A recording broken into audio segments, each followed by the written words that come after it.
Hey everybody, Douglas Blair Roberts here, the Super Vader 400, and of course the brown skin human coming back at you with another movie series review intro.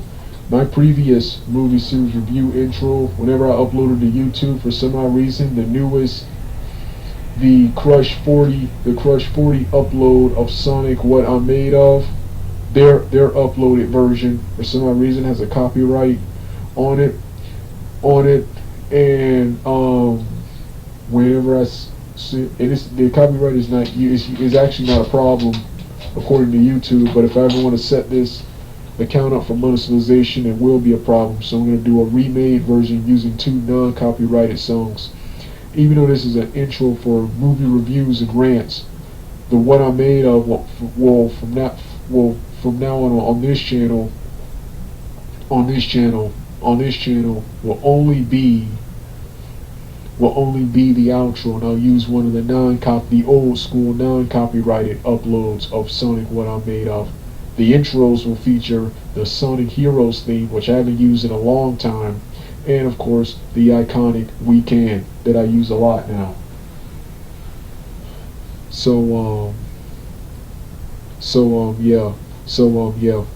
Everywhere on every other platform, the intros, I will use the old intro.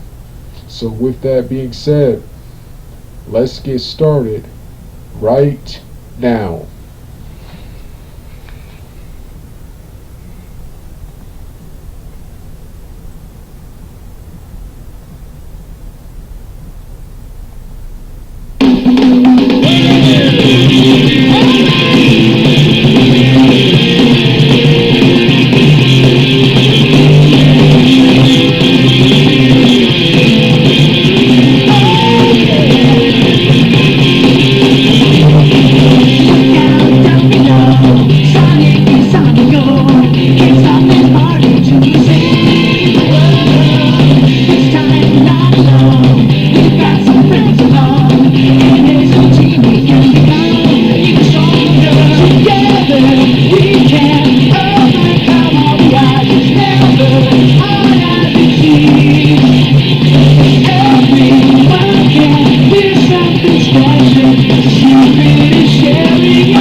Hey everybody, it's time for my review of the Thor movie franchise. I've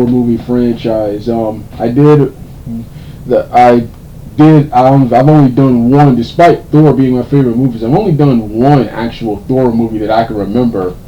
I can't remember if I did a webcam review or not, whether I did two, but I know I did one in 2011. I can't remember if I did another one. Well, anyway, the links the links to watch both of those will be in the description box below. And both the narration and webcam are the old style without a musical intro or outro. So yeah, this is these two versions right here, the narration and part two, the webcam. Part two, the off-camera webcam will be with the newer style, the musical intro and outro. With that being said, Thor 2011, Thor film trilogy is one of my all-time favorites, especially the first two, especially the quote-unquote first two. Let's start off with Thor 2011. Thor 2011, in my opinion, was and still is one of the best comic book movies of 2011. If you would have told me in 2011 a Thor, Green Lantern, and a Captain America film will be better than an X-Men film, which X-Men First Class was released that year, I would not have believed you, but it was. But it was. I would not have believed you. It's the best of 2011, and in my opinion, to this day, Thor 2011 is, in my opinion, one of the best and most underrated of the Marvel Cinematic Universe. When I saw Thor and Green Lantern, this is where my standard and taste in films started to change. I felt with these films, it fully kick-started when we got to the Avengers, but I felt with these films, we entered a whole new era of superhero movies. So in my opinion, the expectations were now high. And this Thor film, in my opinion, is, if I had to choose, is probably the best Thor film. They're probably going to have some competition with Thor Love and Thunder, which I'm going to give my thoughts on that at the end of this review series. But this is, so far, if I had to choose, this is the best Thor. This is the quote-unquote best Thor, because this is the only one to do Thor and the entire characters, everyone, including Loki, who became a comedy relief villain and anti-hero, and later comedy relief anti-hero, because he's too comical and he's too comical and lame to be a villain, that he's basically an anti-hero. But this is the first film to portray Loki as the powerful, intimidating force Loki was in the quote-unquote comic books. After this movie, he will become a joke. He will become a quote-unquote joke. He will become a quote-unquote joke. This was Loki. He was the main villain and was technically the MCU's first major MCU villain. That character was here in this film, and Tom Hiddleston did a phenomenal job, as did Chris Hemsworth as Thor. The entire cast of characters was great. Natalie Portman. Besides Princess Amidala, this role right here, Jane Foster, is one of my all-time favorites of hers. Idris Elba did a phenomenal job as the reimagined Heimdall. Heimdall is white in the quote-unquote is white and European in the quote-unquote comic books. Here he portrayed an awesome quote-unquote Heimdall. Then you got the other actors, the Warriors 3, who, yeah, they later got the shaft later on in the Thor franchise, but here this film showcased them great. That was quote-unquote you had Ray Stevens as Volstagg. Ray Stevens, the guy from the Punisher, Punisher, Ray Stevens, Volstagg. Then you had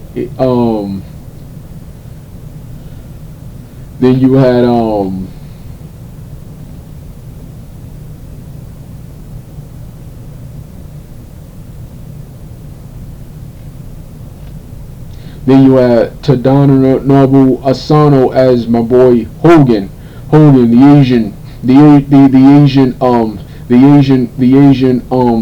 Asian warrior. Then you had Josh Dallas, who I like to call the Robin Hood King Arthur of the group, Fandral. And then you had Jamie Alexander as Lady Sif, the female Xena warrior princess of the quote-unquote group. the quote-unquote group, you had legendary actor Anthony Hopkins as Odin. Kat Dennings portrayed an awesome comedy relief as Darcy Lewis. Then you had Stellan Skarsgård as Eric Selvig. So yeah, phenomenal cast of characters, and Renee Russo as Frigga, mother of Thor, and who else? Colm Farrell as the sub boss and sub antagonist of the film, Laufey, leader of the Frost Giants, leader of the quote unquote Frost Giants. But this film was phenomenal. The story, action, everything, and I felt for a Thor film adaptation, they did a pretty good job. Of course, they had to omit a lot of stuff to fit an hour and 50 plus minute film, and that, so as such, they had to change a lot of stuff, including omitting Thor's secret identity. In the comic books, Thor, like He-Man, or should I say He-Man like Thor, because Thor was before He-Man. Thor, and later like Shazam, Thor is a regular man who transforms into a more powerful man in Thor. He's a regular man named keep forgetting what his name was, but they had to omit that here. But a lot of the stuff, the comical world of Asgard, Thor arriving on Earth in similar street clothes to what he's seen here in the film,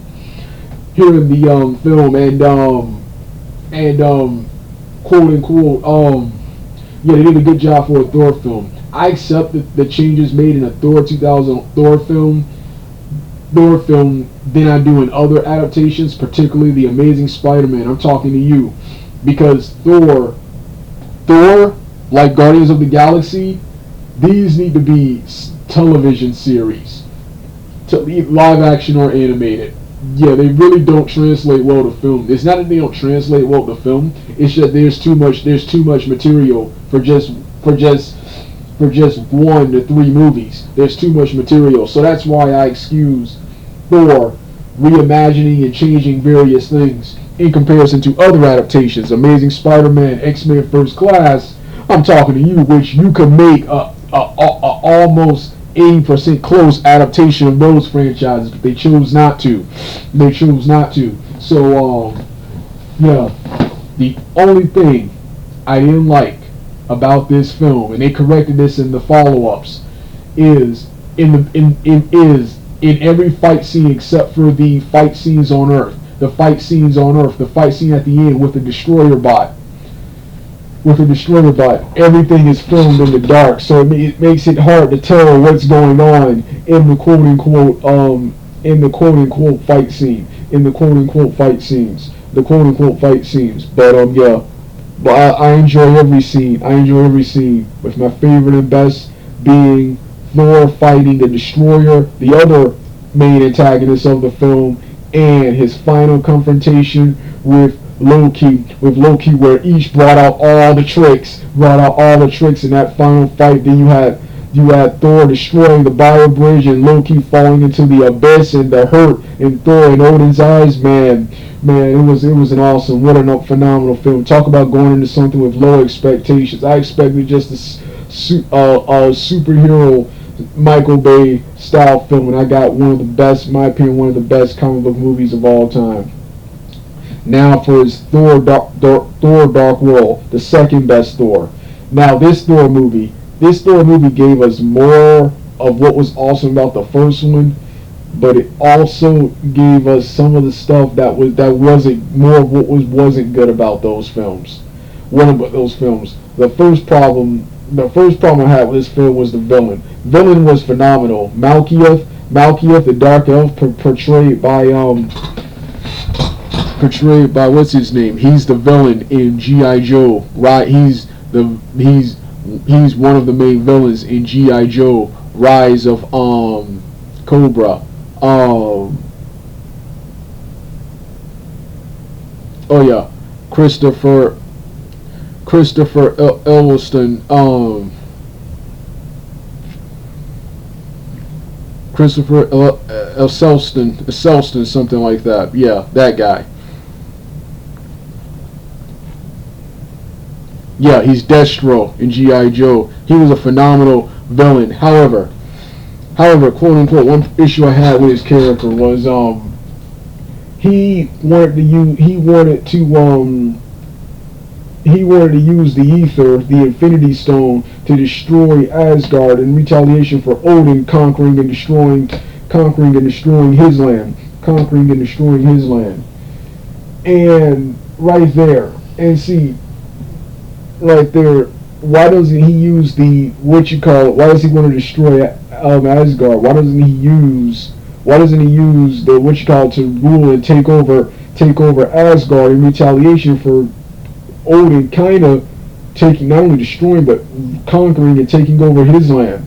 But MCU does this on purpose. They say they don't care about villains. But I thought he was a phenomenal, intimidating, good filler villain. He was a good filler villain. He was a filler villain in the comic books. Malekith, people complain about the villain here saying, oh, he was wasted. Malekith is not alive in the comic books. Why would Malekith be alive in the MCU? Why would they keep him around for other films in the MCU when he's not even alive in the comic books anymore? So, yeah, Malekith is dead in the comic books too. So, yeah. But, yeah, Malekith. But, yeah. Next was, see, this was post Avengers Thor. So the lack of appearance from other quote unquote Avengers. They even wasted a paycheck for Captain America, Chris Evans, to do a lame uncredited cameo when Loki transformed into him, and wasting money on that. Then, well, if we can't have the other Avengers here, this is a Thor film in the final battle on Earth, the Earth version, the quote unquote Earth version, the quote unquote Earth version with Malekith and his minions on Earth. This would have been a good time to bring back the Warriors 3 and Heimdall. This is their film. Have them shining and kicking butt the entire film, Avengers style, only with Thor Asgardians. Thor, quote unquote, Asgardians.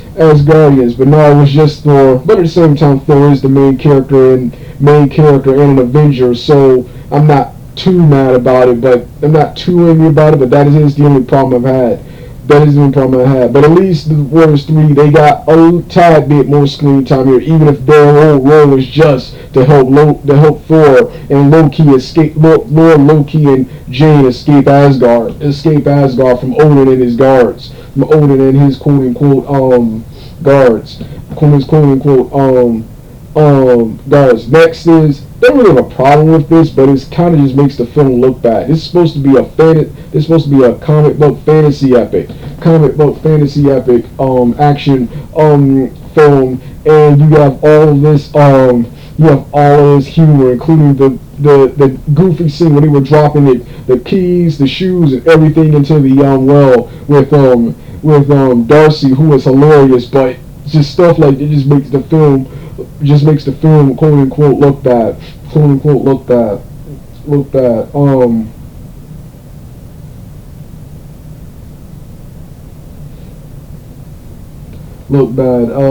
yeah, other than that, great film. Like I say, it gave us more of that lighting problem with the action. They corrected it here. Most of this film takes place during the day, so all the fights and the cool action scenes you can see, and the action was bigger and badder and better than the quote unquote first one. The quote unquote first one with a stronger, more intimidating villain.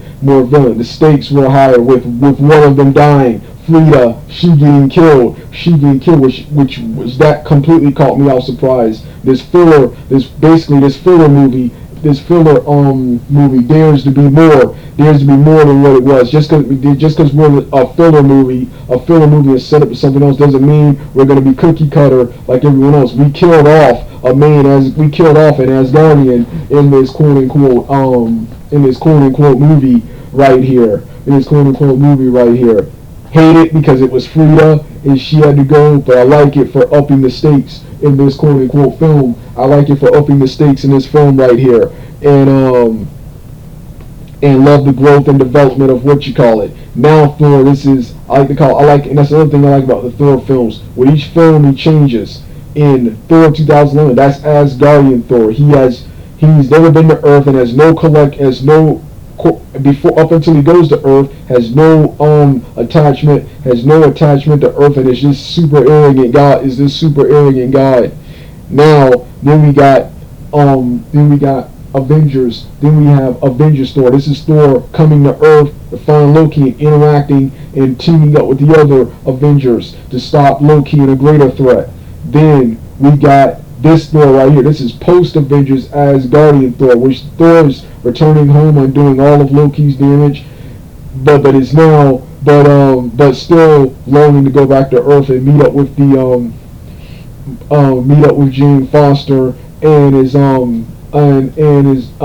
pretty much trying to protect both places. So yeah. Then when I'll talk about the next Thor when we get to that Thor, the next version of Thor when we get to that Thor movie. But yeah, the Dark World, the quote unquote Dark World. Then I love that huge spoiler at the end. I like how they look, despite everything Loki did, they made us feel sorry for him when he died. Then the crime of the century, revealing he faked his death and took over Asgard and sent Odin somewhere and stranded Odin somewhere. So yeah, Thor: The Dark World, one of Marvel's best and underrated, but in my opinion the second best Thor film. All right, now we go for, in my opinion, the third and weakest Thor film, and in my opinion one of the worst and weakest and overrated Marvel Cinematic Universes, and that was Thor Ragnarok. Now this film, I enjoyed it more the several other times I saw it after the first time I saw it, but I always thought this film was just okay. Everyone likes to say, oh, the first two are terrible, and that this one was good. And I'm going to address the people who criticize the first and second one. I'm going to do a longer video addressing the criticisms of those. Addressing people who have with their BS criticisms of part 1 and 2, but this is people who criticizes Thor 1 and 2. In Thor 1 and 2, in Thor quote unquote 1 and 2,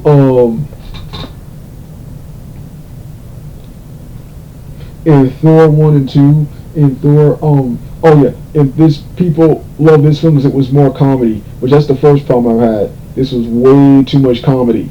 Even the first two, they had a lot of comedy, but they knew when to be serious. This one was way too much comedy, even stuff that should be serious in this film. The next problem I had was the Warriors 3 got straight up wasted just to establish, in my opinion, the worst and most overhyped Thor villain ever. She is just another filler villain. Actually, out of all the villains we've seen in Thor, this is the most filler villain. This is the most overpowered filler villain. The most overpowered filler villain of all time. Villain of all time, whose just purpose was just to come and destroy. She comes, and when she comes back, she doesn't even try to peacefully. She doesn't even try to, since she's stronger than anyone, she doesn't try to peacefully do Democrat take over through politics, take over Asgard and claim the throne. And instead she goes around just killing the very people she wants to rule over. She wants to rule over instead of beating them up and instead beating them up and taking one Asgardian and threatening the Asgardian to get what you want. Now she goes to the elaborate ruse of killing every Asgardian we see in the just to establish this lame villain. Hogan, Vashtak, Vashti and Vandrel straight up get killed, get straight up get murdered, in this quote unquote movie right here. Straight up get murdered easily. They all get one shotted. With Hogan lasting the longest, but he gets one shotted too, but he lasted the longest. And had the most screen time of the Warriors. Lady Sith was never seen, and she's never seen again. Her fate was off screen in the Avengers films after in the Infinity War film after this. She was snapped out of the existence and resurrected on screen. He also wasn't present when the Avengers brought everyone back. So yeah.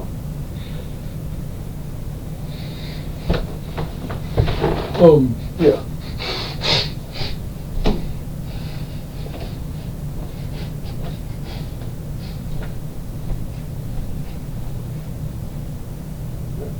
What's his name? When she brought all the Avengers back.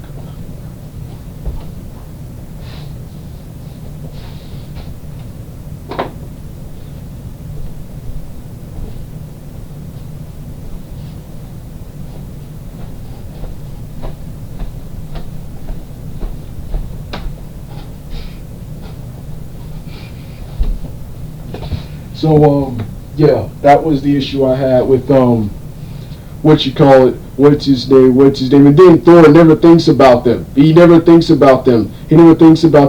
is still laughing and jokes throughout the entire film.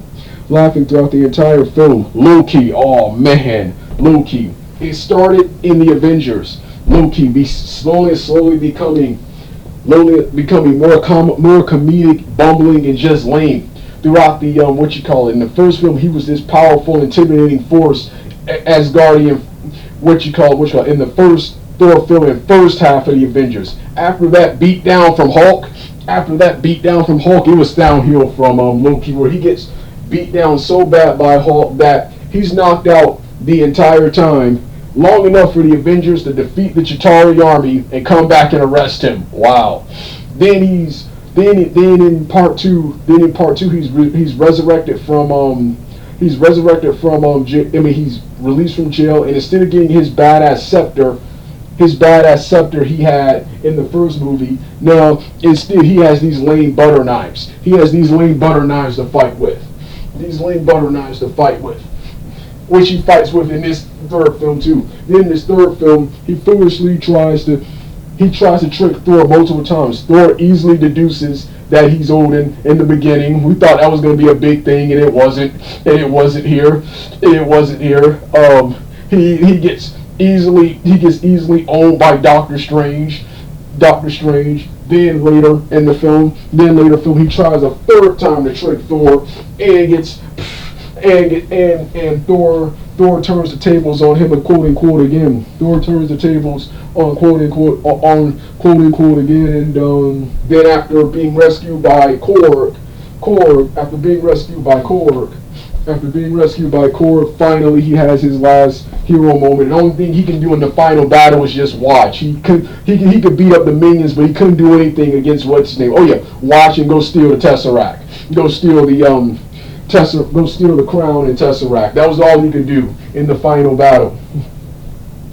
In the final battle, they had to destroy Asgard to win, which I enjoyed, but I saw it as a desperate attempt to up stakes. People always complain about these movies, and in my opinion, I'm sick of people complaining about the Thor movies.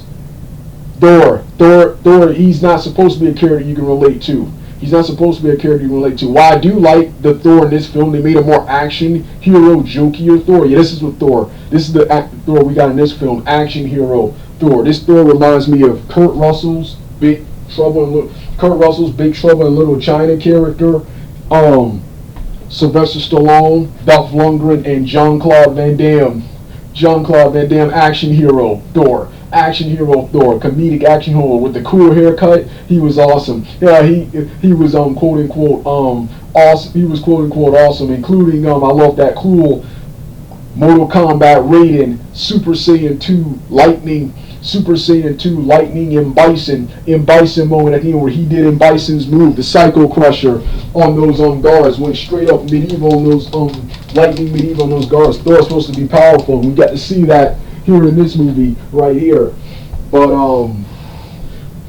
yeah, quote unquote, yeah, so those are my highlights, but this was, my opinion, one of the worst and most overrated MCU films, and the worst and weakest of the Thor trilogy. Recent weeks of the Thor trilogy. I do love their soundtrack, though. Probably the best soundtrack.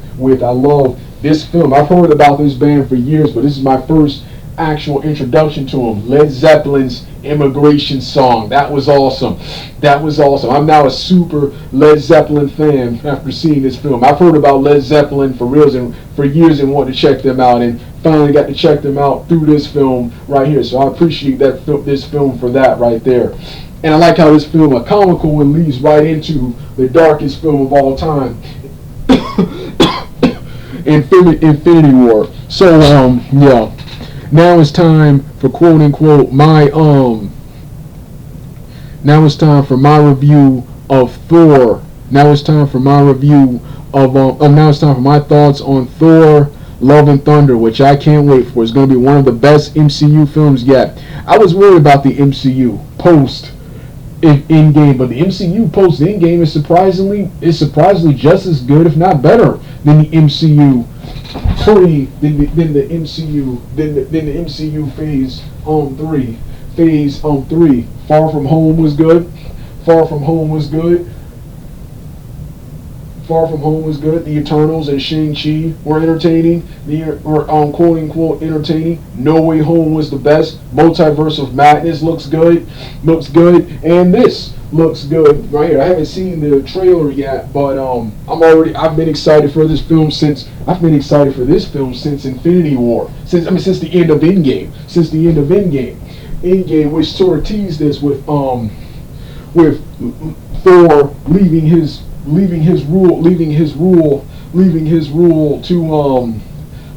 kingdom and rule to quote unquote Valkyrie. To quote unquote Valkyrie, and yeah, the quote unquote Valkyrie, the quote unquote Valkyrie, the quote unquote the quote unquote Valkyrie, the quote unquote Valkyrie, the quote unquote Valkyrie, and tagging along with the Guardians of the Galaxy. The Guardians of the Galaxy, yes, the Guardians of the Galaxy. Can't wait to see them. Can't wait to see them here, and then after this film, we'll see them in their final adventure. But I can't wait to see what they're going to be doing here and what their role is going to be. And I read that Thor and Thor and Peter Quill's rivalry will continue. Here. Then Jane Foster, Natalie Portman is making her comeback to Thor. So yeah. And all the people with the Thor woke comments, I'll talk about in another video. But shut the hell up, man. Yeah, always finding reasons to trash MCU. They do deserve bashing at times, but not for stuff like that, man. That's not here, man. Yeah. So yeah, this has been my review. This has been my narration review of the Thor, the off-camera webcam reviews. With the off-camera webcam reviews will be in the description box below, part 2. So with that being said, you don't hear the rest of the music, turn the video off right now.